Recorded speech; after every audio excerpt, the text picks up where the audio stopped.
Hello everyone, this is Robbie with Believe in the Run. As you can see, Thomas is not here today, but we got two awesome dudes who are just as good as Thomas. Almost. Wow. Oh, wait. High praise. Sorry. Thank you. Sorry, Thomas. You're somewhere in a car traveling to New York right now and maybe not even watching. Hopefully not. Anyways, this is Jeremy. He's been on the show before. You might have seen him. Hey guys. Back in the day when our quality was terrible. Yeah. Back all the way a month ago. Yeah, like 4 weeks ago. Yeah. And then we got Ryan over here. Hello. Member of the Faster Bastards, all around extraordinary gentleman. Yeah, you can put that on your resume, by the Extraordinary way. gentleman? Yeah, okay. It's a real title. I need to get a little more grays right here. Yeah, there is a league of that. Yeah. But anyways, we have a couple things to go through today. Some new shoes that we got in, a couple gear things. Then we're going to talk some marathon talk. I know it's kind of the theme the last few weeks because it's marathon training cycle. It's obviously the fall. Everyone's doing the races. But we're going to talk about some training aspects, nutrition aspects, see what has worked for these guys and whatnot. They're putting in some pretty crazy miles. So anyways, let's get started with some shoe stuff. So kind of like the big shoe of this week that we just reviewed this morning. The review's live. I'll put the link in the description after that. I think the shop link's in the description. But it's the Skechers GOrun Ride 8 Hyper. Of course, that name doesn't fit in the tweet. GOrun Ride. Yeah, that'll. So is it a cycling They're running shoe out of or things. Yeah, it's a it's an anything shoe. Okay. It's a running, riding, hyper. If you want to get really hyper, Yeah. Extreme? Is drink it a lot of Mountain extreme? Dew. It's totally extreme. Yeah, you can wear this in the X Games and you'll be fine. No, but anyways, it's a so it's Skechers kind of follow up, or is their follow up from the GOrun Ride 7 from last year, which is like kind of a sleeper hit in the running world, and just like a really nice doughy trainer. And then they came back with this, which is a great improvement. And a lot of times they screw up a shoe. If you do a next version, they might make some adjustments and it'll be some things you might not like. But this is their Pinkerton for Weezer fans out there. So this is a great improvement on the last edition. And Thomas really loved it. Aaron also ran in it. And so it has the Hyperburst midsole, which is like one of our favorite midsoles out there. It's like right up there with Epic React. Okay. And Adidas Boost. So it's like, and it is like crazy responsive. Like it just bounces. And the uppers, it's like a new like mesh upper, which is a lot more comfortable than the last one. It's about the same weight. It's actually 10.08 ounces, which isn't like it's like crazy light for a size 10.5. Yeah. But it's like, not too light. it's kind of normal. It doesn't feel too heavy. Yeah, it doesn't. It's probably mostly because of the rubber on the bottom. Probably the Goodyear rubber for sure. And then it's definitely like a thicker knit upper. Anyways, but it's very comfortable. Thomas really liked it a lot. It's definitely going to be on our best of 2019 end of the year list. Yeah.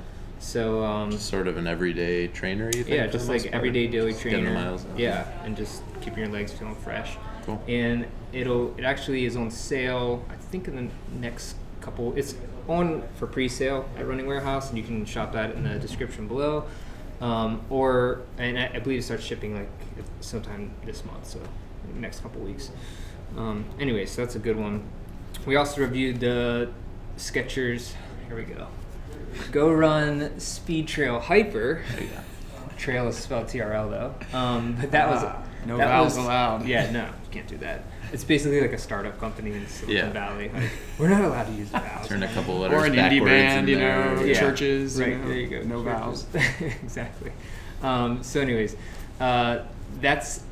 we reviewed that, and the review is live, and we previewed it, I think, last week or 2 weeks ago. It's an awesome looking shoe. And you saw it, Ryan. It the looks crazy, awesome. Colorful one. As someone who's been trail running a lot, I was like, I need to get in some of those because I have a beefier trail running shoe. I'm running the Torrent, the Hoka Torrent. Right. And that's a great shoe because it's cushioned for long stuff, but that shoe looks like the Ferrari of the trails. Yeah, this Speed Trail Hyper, which Thomas actually has back at his house, but it is super light. It's 8 ounces. Also has the Hyperburst cushioning in the heel. So not this shoe, but the Speed Trail has Hyperburst cushioning in the heel that kind of goes into a P-Vax plate. so it kind of acts as a rock plate slash springy, like helps spring you forward. And that shoe is super fast. Like Aaron, who you guys know runs a ton of trails. I'll say that. And then Taylor, who's out in Colorado and runs in the Rockies a lot. They both love the shoe. Like, just said it rips. Like, super fast racing shoe.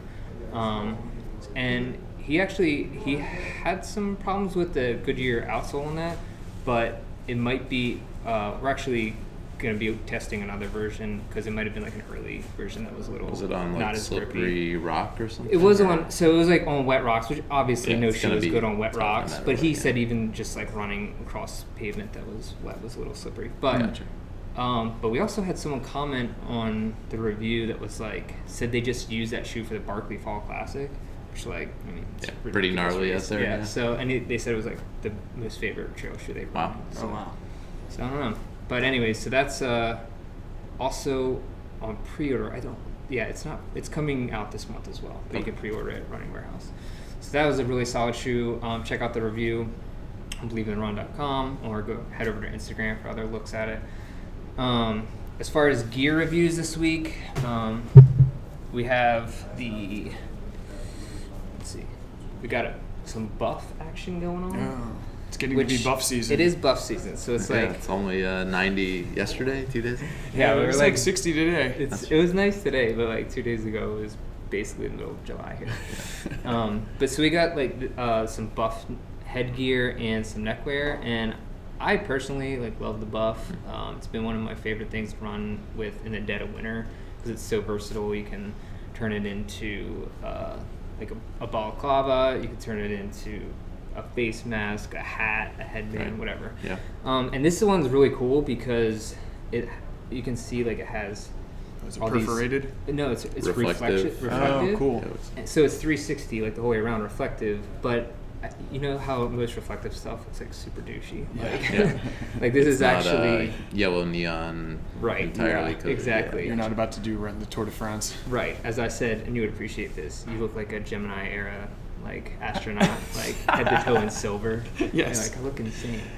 But so this is like really nice. I can't wait to wear I actually it had for quarter months. I actually tested out some buffs this summer when it was really, really, really hot. Yeah, and and I went around places I knew there was water sources. Okay. Putting it around your Soak neck, 'em. and then you soak it. That's a good and idea. then you can squeeze it, Yeah. and then when you get to your next water stop, rinse, soak That's a it. great idea.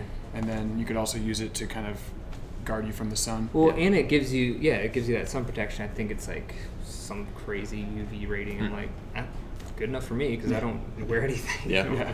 Yeah, I mean, if you're watching the marathon in Doha, the World Championships, Right. they were getting scarves out in the middle of the race soaked in ice water. So, yeah, that's Seriously. a legitimate tactic in the summer even. Buff should have really capitalized on that moment. Yeah. That horrible moment. Yeah, Doha, bad place for running Yeah, championships. that doesn't make any sense unless you're being paid a lot to do it there. Yeah. Anyways, so that was cool. Really like the buffs. Yeah, so look, bracelet style. And then we have, so this, we've obviously previewed this before, but the Coros Apex Pro, the full review is up on the site. I personally reviewed it. I did a ton of runs with it around Baltimore where I was like, stopping all those one watches. here. Yeah, one of them was one with in you. the belt. Yeah. Had my spy belt up here, like dangling off of me, and I was like, please don't jump me in Baltimore. I'm running. Got at a lot night, of watch East value on Baltimore. right now. I'm like, all my reviewing of watches will be done. Someone just decided to come up and hit me in the back of the head. Well, luckily it didn't happen. But anyways, so this is the Apex Pro.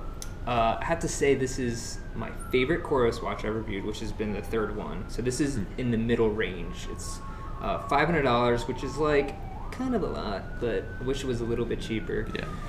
But It's not far off from mid-range Garmin's. But it's not right. It's in that range, but for a company that doesn't have as much clout as Garmin yet, right. You kind of want it to be a little bit lower. What I did love about this was that the battery was awesome. It was 40 hours battery life. in all the watch comparisons, which was against the Garmin 235, which I know is not the newest watch, but Right. like I can't get my hands on a new Garmin. So like, Yeah. if someone wants to give me one out there, please Get send a Phoenix or something. Yeah, like the Phoenix whatever, like Whatever like the newest. the crazy $1,000 $900. Yeah. Definitely send that to me so I can compare it for just for scientific purposes. So I compared it against the 235 and the Polar Vantage V, which is like their newest watch, and it did great. Like, it had a couple problems early on with the Coros Apex, the original Apex, and I feel like those have all been like cleared up with firmware updates and stuff like that. So what were the primary alterations then between that? So obviously the case design matters, where the chipset and GPS or where the antenna is located within the watch. So I don't know if they've made some adjustments there. Yeah. In this version, although I think they're all in production at the same time. So, and then I don't know. Other than that, I know. Is that the middle dial different in this one? So it is. So this is different than the regular Apex. It has a larger like knob dial, which is like my favorite thing. I can't describe it unless you've like experienced it. Right. It's so nice to just be like slide through it, like instead of always like fumbling with the buttons. And it's easy to manipulate like during the run. Yeah. It seems like it wouldn't be. You wouldn't think, but it is. And even with gloves on, they made it oversized so you can use it with gloves that's cool. on. So it's actually like really nice to just flip through. I wish I could show it a little bit closer. But anyways, so the full review is up online. It tested great during the whole review process. So I did like it. I will say Coros does sponsor some of our stuff, but all of our reviews are independent of any sponsorship. We try to keep it as honest as possible, so you can check that out. Anyways, and then last gear thing, we got in some past project stuff. They're a great company from California. They make some quality stuff. This is a 7-inch short. I'm not too into 7-inch shorts, but I do love they have 5-inch shorts as well. But they're like super well made. Like they just have the nicest quality of some gear out there. It's like this like military green, which I like. And then so what they do is their shorts have like, it's paired with like baseliners. Oh, cool. And so this is like this compression style like baseliner, which is it's super comfortable. That looks way better than any that's like embedded. I don't buy any shorts that have the embedded liner because they're so tight, and I've got bigger thighs. Oh, well that's. I just can't. They ride all the way up. Yeah, you could probably get chafed like crazy. Not to give TMI, but well, let's see that, Ryan. Let's prove it. Anyways, so we'll be reviewing that soon, and I think that's pretty much it for like this week's reviews. Cool. But anyways, if you want to get all those reviews sent to your inbox, subscribe to the drop, links in the description. Anyways, so we're gonna move on. And by the way, if you have any questions about shoes, gear, whatever, just hit us up in the comments, and I will see if there's any right now, because I'm doing the one-man show thing. Yeah. Usually this week doing everything. Yeah, usually we have Megan or Aunt Thomas and I like doing everything, but it's just me controlling everything. So they are en route to the A race. A race.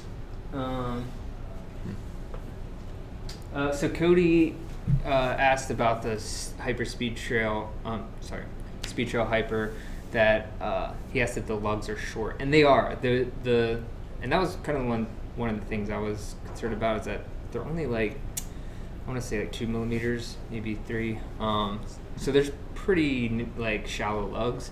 I don't know, like if you're going through crazy.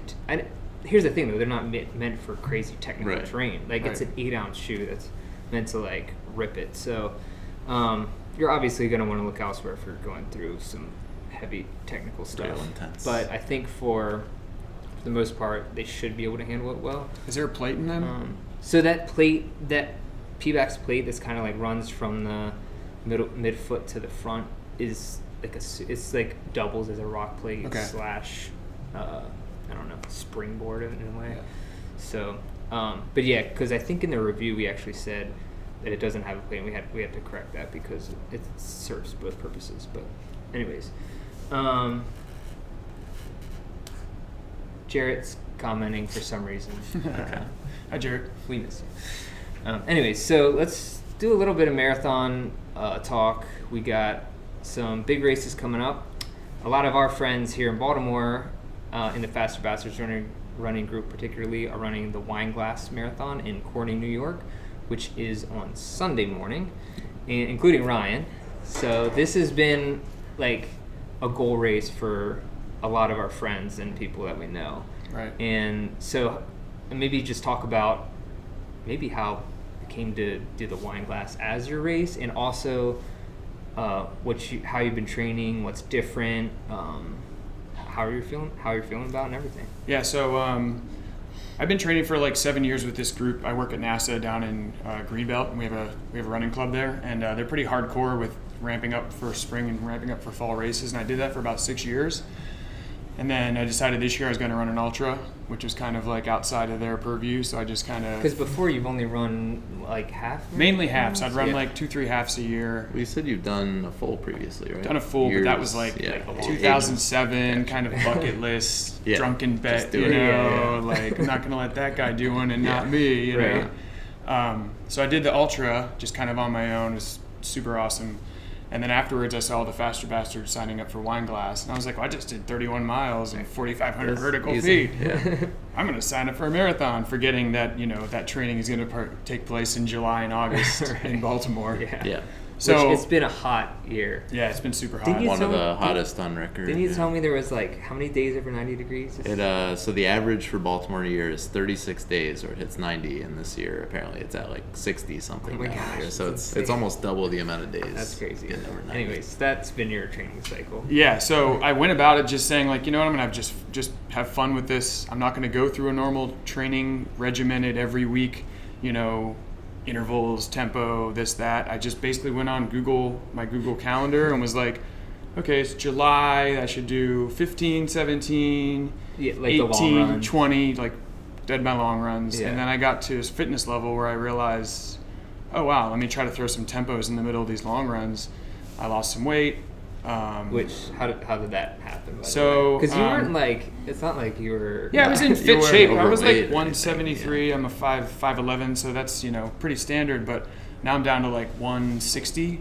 So I've lost like 14, 15 pounds since April. That's a bowling ball. Yeah, I mean, I think I started putting in a lot of miles. I started eating a lot more. I was eating pretty healthy anyways, but I was eating a lot more whole foods, lowering my portion sizes, eating a lot more vegetables. A lot more like olive oil, like Mediterranean style. And then when I was doing protein, I was kind of doing more like the chicken cutlets that you can kind of you can make them into smaller portions than like this massive chicken breast. Focus of the meal. Yeah. And the big change has been I've been doing vinyasa yoga about an hour and a half once a week. Wow. And that has gained a bunch of... So just once a week? Once a week, an hour and 15 minutes.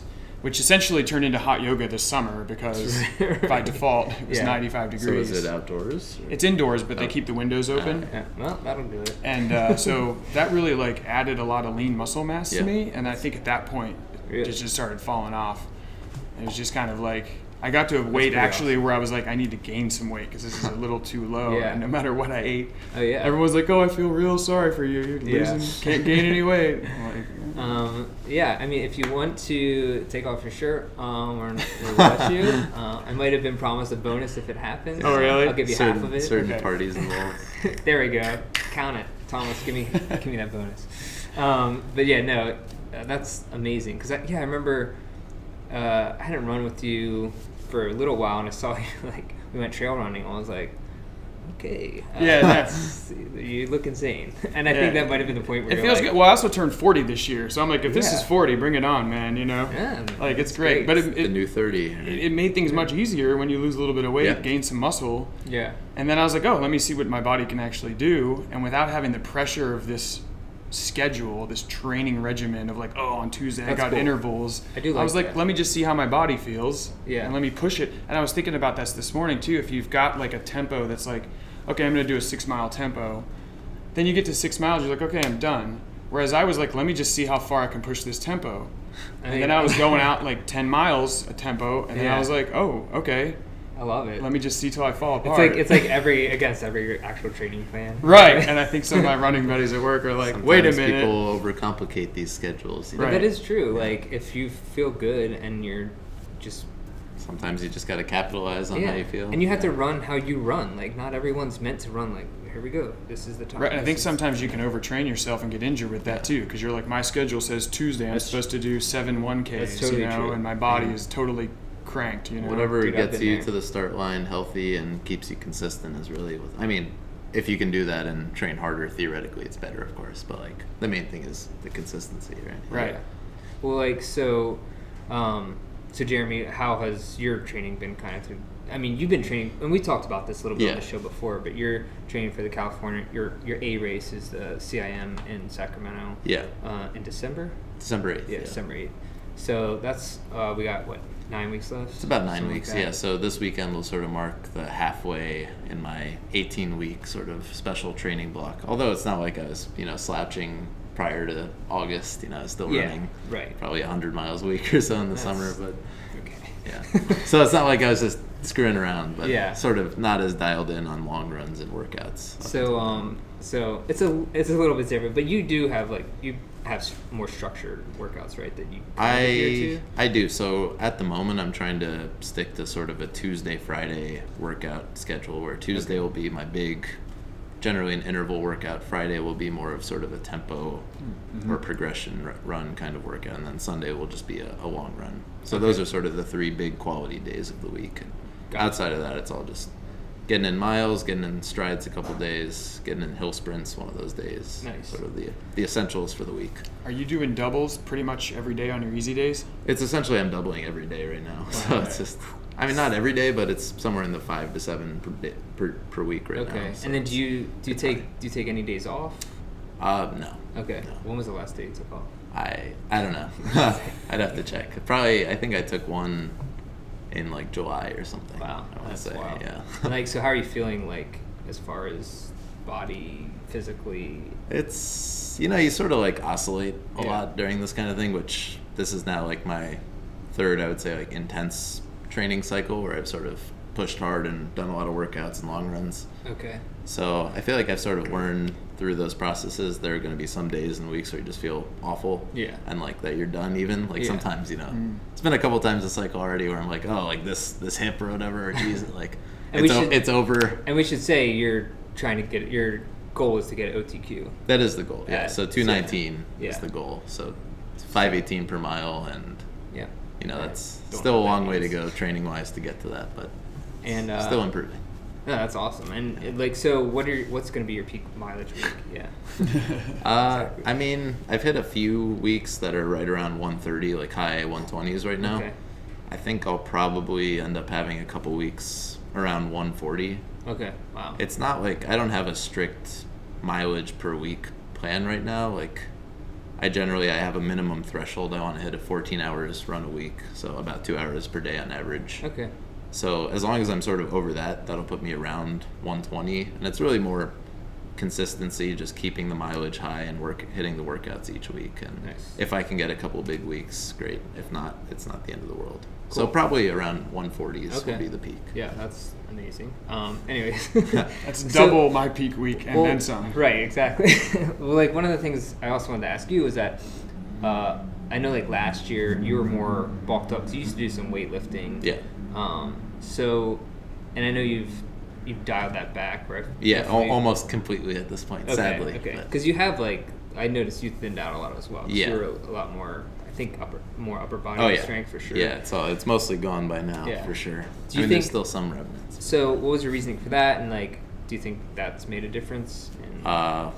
So I guess it goes back to entering 2018 where I had just run my first marathon in Baltimore and I'd done very poorly because I really did not train.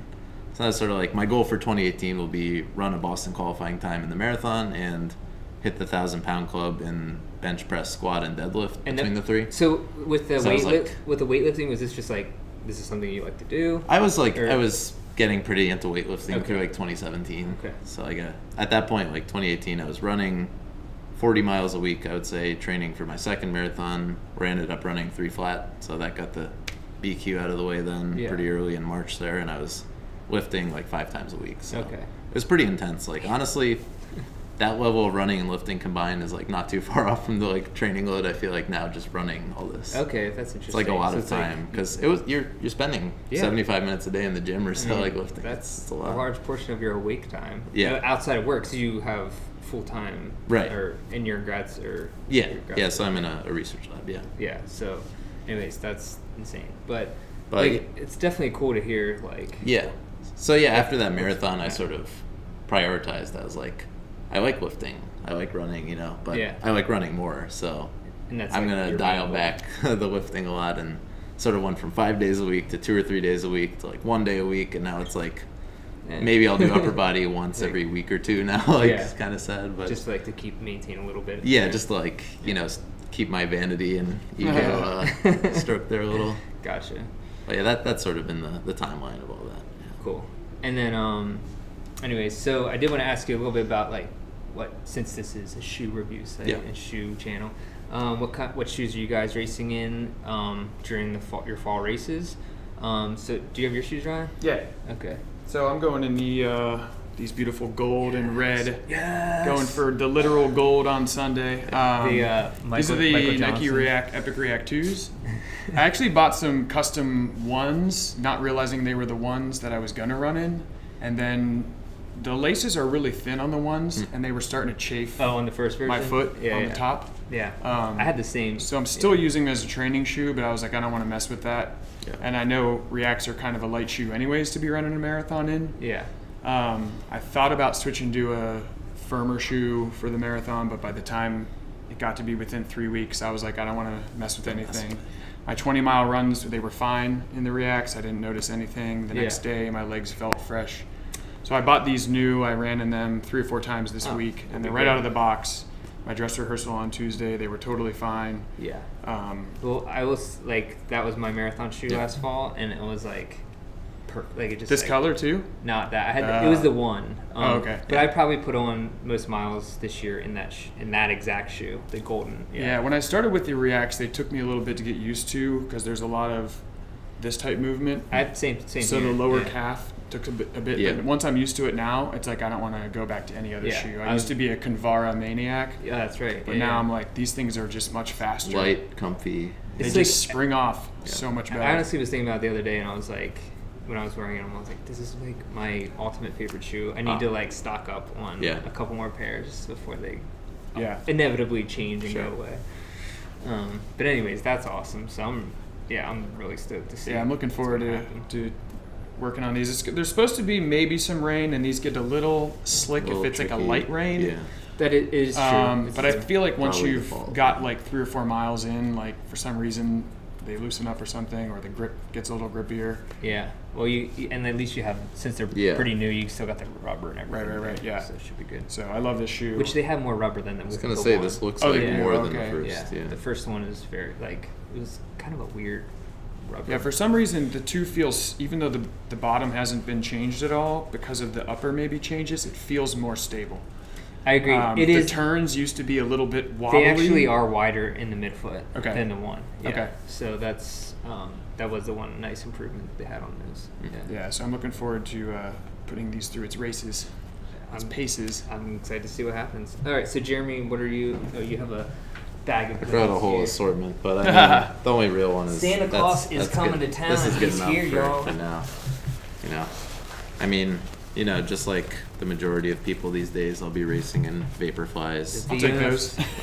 They smell pretty bad right now, so sorry about that. I can confirm that. Yeah, these are actually, you can tell like they haven't worn down too badly. These are at about 200 miles right now. That's what everyone freaks out about is like wearing down. I mean, I know they wear differently on everyone, but like you can see there's a little breakdown on the edges, but that's 200 miles in. Like it's good. That's the nicest I've seen of these for 200 miles. Yeah, if you talk to John Ober, you'll get a different opinion. Tears those. Let's see. Additionally, these aren't really a racing shoe for me, but the new Zoomfly 3 has been pretty solid. I wore them in a 20-mile race, which I was sort of using as like a hard long run. Mm-hmm. And then that's sort of, I'll wear these if it's like a B race where I kind of want to remind myself, like, don't go all out. Like, mentally, maybe you look down and see these. It's like, okay, not Vaporflies, like, take it easy a bit. And so those will be the primary shoes. And then if I ever get into like shorter distance stuff, I got these Reebok Float Ride Run Fast Pros, which, if you want to feel, they're like insanely light. Stupid, they're paper. You can see some blood from the first race. I haven't washed them that because blood up. yeah, a little blood on the toe area where I had a bit of a long toenail that day. But these are just insanely For a little light. bit, you had a long toenail. Yeah. What's the longest you can go in these? So I actually, last year I did a 10K in these. I was gonna say, think that's got to be the longest. that's about the border of what I would do. Like, I wouldn't go over 10K. Like, Yeah. probably mile is the optimal distance for this. Okay. Mile to 5K Wow. maybe. Okay. Because there's almost no support. This Yeah, is like, there's nothing there. these are just air, you know. Yeah. And then finally, got the Nike Streak LT. I believe these are the 4s. Pretty positive. And these are sort of just one of my favorite road racing workout and racing shoes. So anything 5K and under would really be what you want for these as well. You could even break them out in cross country because they have some pretty solid grip. So if you're doing like a grassy 5K, you could probably get away with it. Anything a little more technical, you might want spikes, but Like these. Like these. So these are actually track spikes, but Yeah. So these are the Matumbo. So they're sort of Nike's long distance track shoe. So a little more support. You can see there's a pretty hold it up a little bit. sure, yeah. You can see there's a pretty solid layer of foam there. So you're not gonna have like as extreme of a light spike like you might have with the Nike Victory. So these are sort of designed for probably 3K to 10K on the track, I would say, Gotcha. in that distance, although I mainly have used them in the 1 to 2 mile range. So Nice. anything like 800 and under, they're probably not optimal. I mean, they'll be fine, you know, it's Yeah. a spike. Like, Right. can't go wrong. So that's basically my whole arsenal of That's awesome. flats I have at the moment. So, contrary to what you might think, we're not sponsored by Nike. No, I broke out the Reebok. Oh yeah, that's sorry. Yeah, you did. I have to Alright. say, I was like not a Nike person at all. Yeah, I have never were. a pretty wide foot too, Right. not as wide as Jared's, but Yeah, that Yeti of a. I wore man. Convaras. You know, people that are runners we're a neurotic bunch. So like once you find something that works, Sure. Stay I did on it. Convaras from 5s all the way to 9s. Yeah. Wow. And then you guys started getting the Reacts, and I was like, let me try a pair.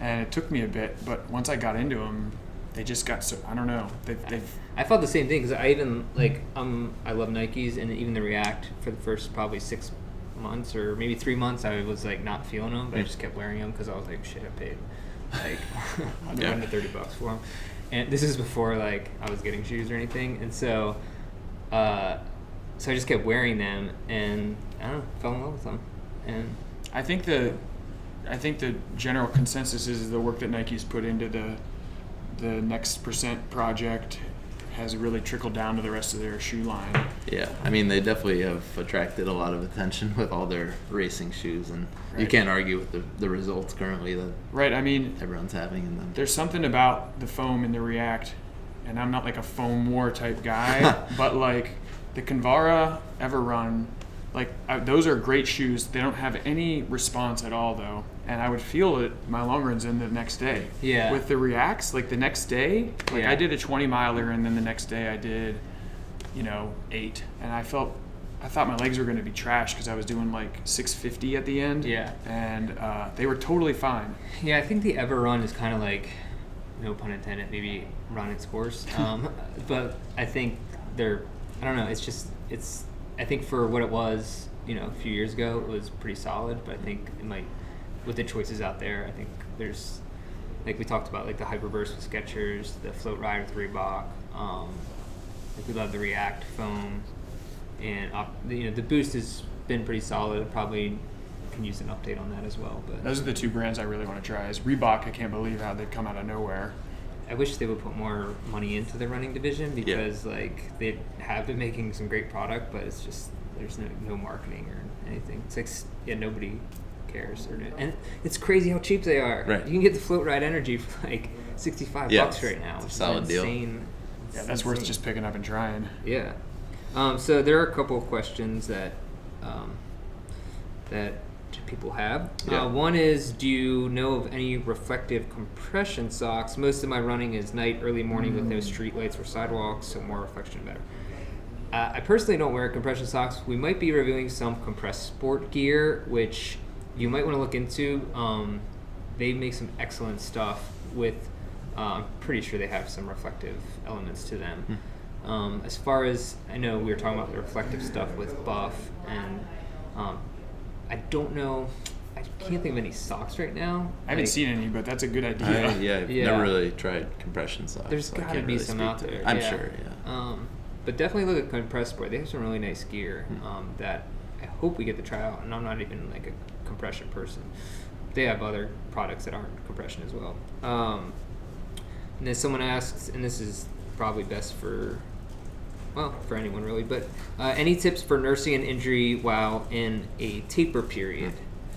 Full rest or try to hit reduced mileage? That is an excellent question, because a lot of people are dealing with injuries like at the end of that marathon training, just like nagging stuff. Right. And it's like, what to do? Yeah, I mean, that's such a dependent question. It depends on, like, what the injury is. right. You know, it's such a general question. I can't even get into it, I don't think. But. So I will say, my last marathon, which was last fall, so I started having issues, which, as I always talk about, it's because it's the most annoying thing in my life, but I have like high hamstring tendinopathy, and that's when it started. It was probably a month before my marathon, and obviously it didn't help that I was running through it. And then I did actually take off. I know the last week I didn't run at all, maybe like 2 miles, and I did great. I hit my marathon goals perfectly, but I don't know. I had a re-aggravation of a tendinitis, Achilles tendinitis, or is it tendinitis or tendinosis? Tendinitis. Tendinitis is like the acute phase, like when it first starts, and then tendinosis is like okay, when so it must have been tendinosis. It re-flared up like a week and a half before my A half marathon. Oh wow! So my coach at the time suggested, instead of doing your long run, just get on your bike and go do laps around a lake, and that's or go on a stationary bike. Yeah. And then take an extra couple days off the week before the race. Go out like on a Tuesday, Wednesday, try to do some race pace and see how you feel. I went on Wednesday, did some race pace stuff, felt fine, ended up PRing that weekend. So I think it's better safe to be off than just to feel like you got to put miles in, because you're. So I mean, a taper is only a week or two generally for a marathon or shorter. So you're really not going to gain or any lose fitness during that period. Even if you completely stop running, maybe you'll lose a tiny fraction, but it's all very minimal at that phase. It's all about getting to the line healthy and just feeling sharp and fresh. I mean, mentally, I think that's where it might help you, is mentally, because if you're freaking out about this injury and you're like, oh, I haven't run in a week either. But if you're okay, if you can deal with it mentally, then I think just it really doesn't matter if you rest for a week. Yeah, they say the hay's in the barn. And exactly. There's definitely an element. But the cycling is a great addition, because it's not impactful, and if you just need something to get your heart rate up and just obviously so just swim, bike, row, whatever. Yeah, and if it's a hamstring, just make sure that your seat isn't too high up where you're stretching out your hand. You want it to be like we're sitting on right now. I can feel it right now. So let's see if there's any more questions. Hope you feel better. Hope your race is okay. Yeah, seriously. Good luck, Maurice. Omar. Omar actually gave a recommendation for the compression socks. So he said CEP Night Tech compression socks. They have reflector dots to add visibility. CEP? CEP. Which they're with one of the big compression companies. Definitely heard of it. Cody asked, basically we answered his question. He asked for the Baltimore Marathon, what's the choice of shoe for you guys? So, I mean, obviously Thomas wears the Vaporfly. Well, he's wearing the Next Percent this weekend. For Baltimore, we're just running the relay. It's me, Thomas, Jarrett, and Chelsea from Faster Bastards. So it's more of a fun thing. Yeah, and I'll be in the full. I'll be wearing Vaporflies. Yeah, you'll be there. Yeah. Are you going all out for that? No, it'll just be probably 90%. Okay. Hopefully, if I can control myself. I mean, I don't want to out your strategy. Yeah. It depends. We'll see. Depends who shows up. Yeah, exactly. Cool. Well, I think that's pretty much it for today. If you have any other questions, feel free to ask them in the comments. Make sure you check out the reviews that we mentioned earlier. We'll put them in the link description for the Skechers shoes, for the Coros watch, for the Buff. Or just head over to our website. Definitely Follow us on Instagram, like us on Facebook, and subscribe to us on this YouTube. I think that's everything for today. But anyways, thanks for coming on the show, guys. I really appreciate it. Thanks for having me. Always good to have some outsiders on here. If anyone out there is running Wine Glass this weekend, look for the Faster Bastards logo and say hi. There will be a lot of them, so definitely come be at out. the after party for sure. There will be some crazy after partying going on. I have a feeling. Lots of wine. So, dear Corny, New York, if you burned down this weekend, we apologize. Finger Lakes have seen nothing like the Faster Bastards. All right. All right, cool. Okay, thanks. See you later.